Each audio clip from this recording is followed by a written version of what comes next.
이사야 8장과 룻기 사이의 연관성을 살펴보면 두 본문 모두 이스라엘의 역사와 하나님의 구속 계획을 다루고 있지만 그 방식과 주제에서 차이가 있습니다. 다음은 두 본문 간의 구체적인 연관성입니다. 이사야 8장 주요 내용. 이사야 8장은 이스라엘과 유다의 심판, 그리고 하나님에 대한 신뢰의 중요성을 강조합니다. 이사야는 하나님께서 이스라엘을 심판하시고 그 가운데 남은 자들에 대한 소망을 제시합니다. 주제. 믿음, 하나님의 보호, 그리고 신뢰의 중요성이 중심 주제로 나타납니다. 이사야는 하나님을 두려워하고 신뢰하는 것이 필요하다고 강조합니다. 룻기. 주요 내용.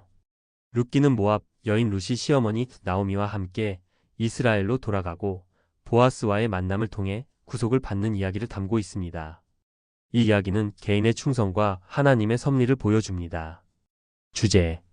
헌신, 가족의 중요성, 그리고 하나님의 구속 계획이 중심 주제로 나타납니다. 룻은 자신의 신앙과 헌신을 통해 하나님의 계획에 참여하게 됩니다.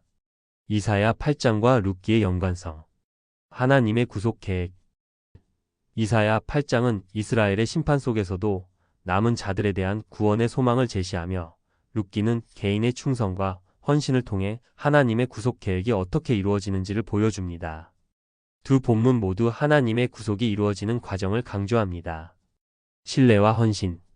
이사야에서는 하나님에 대한 신뢰가 중요하다고 강조하며 룻기에서는 룻이 나오미와 하나님에 대한 헌신을 보여줍니다. 이러한 신뢰와 헌신은 하나님의 계획을 이루는 데 필수적입니다. 남은 자의 개념. 이사야 8장에서의 남은 자는 하나님의 구속의 희망을 상징하며 룻기에서는 룻이 나오미와 함께 돌아오는 과정에서 그 희망을 실현하는 인물로 등장합니다. 룻은 이스라엘의 역사 속에서 중요한 역할을 하며 하나님의 계획에 기여합니다. 이사야 8장과 룻기의 연관성.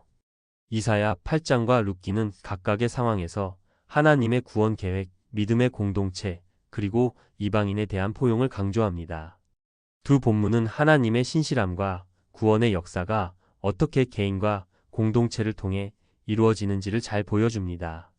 이러한 연관성들은 이사야 8장과 룻기가 서로 연결되어 있는 신학적 주제를 통해 하나님의 구속 계획과 인간의 역할을 이해하는 데 도움을 줍니다.